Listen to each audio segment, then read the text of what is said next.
ખેતરોમાં નખાતા વીજ થાંભલાઓને લઈને સમગ્ર ગુજરાતમાં ખેડૂતોમાં વિરોધનો સૂર ઉઠ્યો છે। 15 જૂને ખેડૂતો 1111 ટ્રેક્ટર લઈને અમદાવાદના શાંતિપુરા સર્કલથી ગાંધીનગર જવા માટે મુખ્યમંત્રીને રજૂઆત કરવા માટે પહોંચ્યા હતા, પરંતુ તેઓ ગાંધીનગર ન પહોંચી શક્યા। વચમાં જ કોને રાજનીતિ ખેલી અને ખેડૂત જ તેમાં પીસાયો। ત્યારે આ જ ખેડૂતના સાથે હવે કીર્તિ પટેલ પણ જોડાઈ છે। તે આજે ભાવનગર કૃષિમંત્રી જીતુ વાઘાણીના ઓફિસે પહોંચ્યા હતા અને 15 દિવસનું અલ્ટિમેટમ આપ્યું છે અને જો તેમને કહ્યું છે કે જો જીતુ વાઘાણી તેમને ન્યાય આપશે તો તેમના પગ ધોઈને પીશ। તો આવો સાંભળીએ શું કહ્યું કીર્તિ પટેલે। જય જવાન જય કિસાન।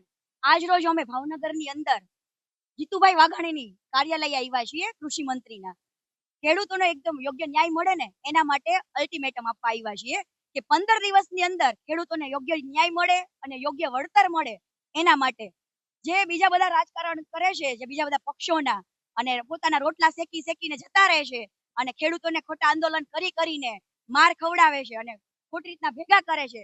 આજે ખેડૂતો લડીને થાક્યા છે, એના માટે હવે ગુજરાતના તમામ જે યુવા જનરેશન છે ને એ હવે જાગી ગઈ છે અને જ્યાં સુધી ખેડૂતોને ન્યાય નહીં મળે ને ત્યાં સુધી આપણે લડત લડવી છે।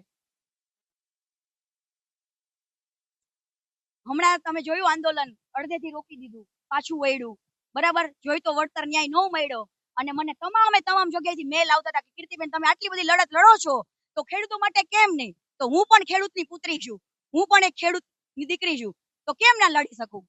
આટલી બધી લડાઈ લડું છું તો ખેડૂતોના માટે એક થઈ જાય।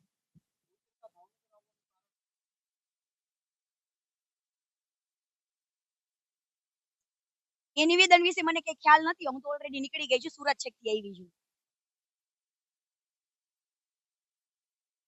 તો અમે લોકો કહું તો છીએ, અંદર લખીને આપ્યું જ છે, અલ્ટિમેટમ આપ્યું છે કે જો યોગ્ય ન્યાય નહીં મળે તો અમે તમામ સોશિયલ મીડિયાના જેટલા બી સ્ટાર છે, જેટલા બી ખેડૂત પુત્ર છે, યુવાનો છે, એને બધાને લઈને અમે પાછી રજૂઆત કરશું। અને જીતુભાઈ પોતે ખેડૂત પુત્ર છે, અમને પૂરેપૂરો ભરોસો છે અને ગર્વ છે કે એક પટેલના દીકરાને જે ખેડૂત પુત્ર છે એને તો પરસેવાની મહેનત ખબર જ હોય, ખેડૂતને જે મહેનતની કમાઈ શું છે, પરસેવાની કિંમત શું છે એ તો યોગ્ય રીતે જાણતા હશે। એમને તો ખ્યાલ હોય ને કે ખેડૂતને ન્યાય મળવો જોઈએ કે ના મળવો જોઈએ। તો અમે લોકો અત્યારે પૂરા વિશ્વાસ સાથે આવ્યા છીએ જીતુભાઈ પાસે કે યોગ્ય ન્યાય ખેડૂતને અપાવશે અને જો નહીં અપાવે તો અમે એમના પગ પકડી રાખશું જ્યાં સુધી ન્યાય નહીં અપાવે ને ત્યાં સુધી। અમને એક જ આશા છે કે ખેડૂતોનું ભલું હવે આ સિચ્યુએશનમાં કૃષિ મંત્રી એટલે જીતુભાઈ વાઘાણી સિવાય ખેડૂતોનું ભલું થવાનું નથી। એટલે અમારી તો ઈચ્છા 15 દિવસ પછી કદાચ આમાં કોઈ રિસ્પોન્સ નહીં આવે તો ગુજરાતમાંથી તમામ યુવાનોને બધાને અહીંયા બોલાવીને અમે જીતુભાઈના પગ પકડીને આદરપૂર્વક અમે કહીશું જીતુભાઈ હવે હામું જોવો, ખેડૂતો હામું જોવો, અમારે હામું નથી જોવું। અમારે જસ નથી જોતો જીતુભાઈ, અમારે તમને જસ દેવો છે પણ તમે આટલું અમારું કામ કરી દો ખેડૂતો માટે। જો જીતુભાઈ વાઘાણી ખેડૂતોને યોગ્ય ન્યાય અપાવશે તો અત્યારે તો પગ પકડવાની વાત કરી, બાકી જો ન્યાય મળશે ને તો એમના પગ ધોઈને કીર્તિ પટેલ પાણી પીશે।